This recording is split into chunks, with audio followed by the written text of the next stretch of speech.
So I'm telling you, there's only father and son in this entire wonderful story. Well then, who then is this David that is the son? David is the sum total of all the parts that the Lord, I am, has played. He is the resultant state. And you have played all the parts, good, bad, and indifferent. And having played all the parts, then the sum total, the resultant state comes out, and there he stands before you. And he is David.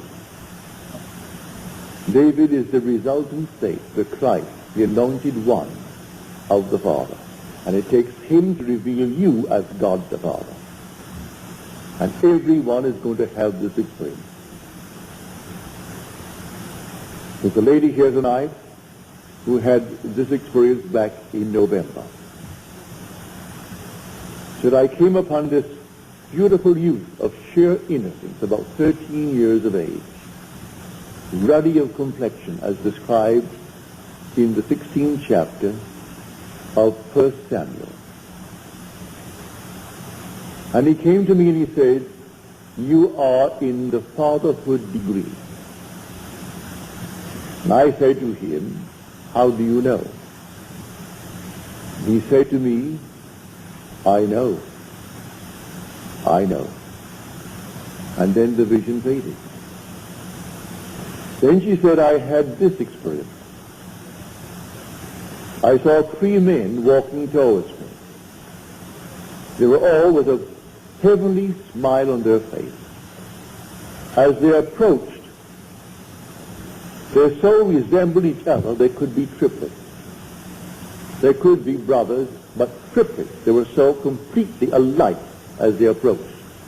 And one had an infant wrapped in a blanket. And he came towards me and placed it in my hand.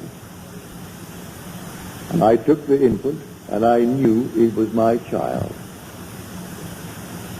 Now, 2 days prior to this experience, lying on my bed, I saw these heavenly colors of, well, purple, sort of the amethyst color. And then as they faded, it formed into the most wonderful, brilliant star. I'm looking at the star when suddenly the whole thing faded, and 2 days later came these 3 messengers bringing the infant child. Well, that's told us in the book of Genesis.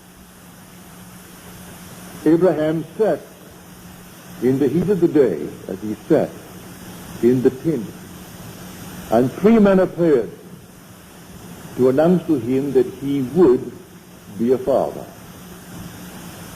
in spite of his advanced years. And Sarah, it has ceased to be with her after the manner of women. This is all beautiful imagery. It's all you. You are the Abraham. You are the Sarah. And the Isaac is the child that is given as a sign of your birth from above. And so here she had the most marvelous experience. She knew the child was hers, and 3 messengers so alike they looked like triplets. And then the star that preceded the entire thing by 2 days. And then the youth who said to her, you are in the fatherhood degree. And when she asked, how do you know? He replied, I know. And then affirmed it by the second statement, I know. So I tell you, the law came after the promise. The promise is something that you cannot lose. No one can lose it. You could be the most horrible dreamer in the world, and that's all we are anyway, dreaming these fantastic dreams, and some are horrible. But you cannot lose the promise. You can work the law beautifully up to the extreme. Does not mean in any way you're going to earn the promise. The promise comes in spite of the use of law. But while we're in the world of Caesar, why not understand the law and use it wisely?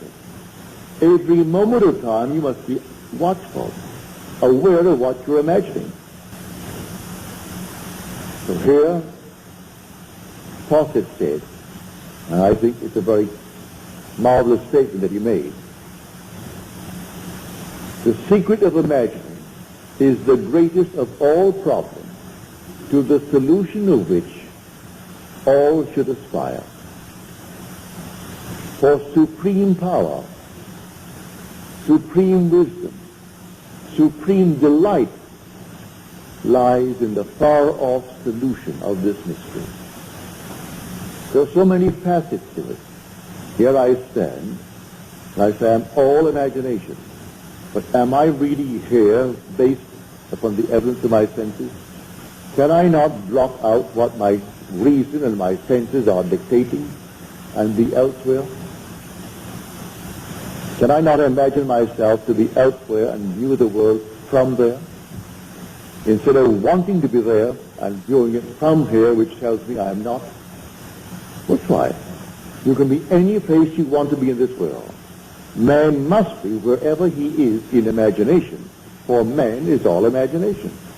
So I will simply imagine myself to be elsewhere, if that's where I want to be, or to be other than what I am, if that's what I want to be, and view the world from that assumption.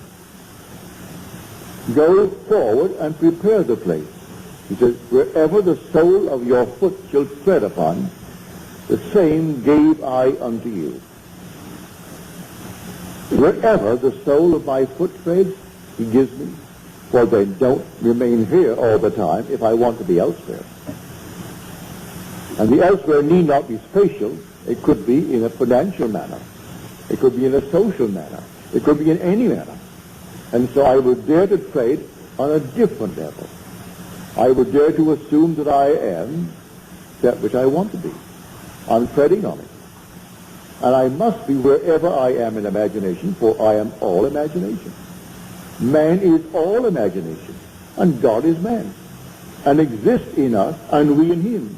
The eternal body of man is the imagination, and that is God himself.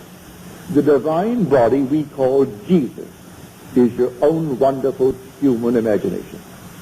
And you beat him morning, noon, and night by the misuse of your imagination. He bears all the stripes of man. But he's only your own wonderful human imagination. And he is the immortal you. And one day he will awaken in you, not as another, but as you.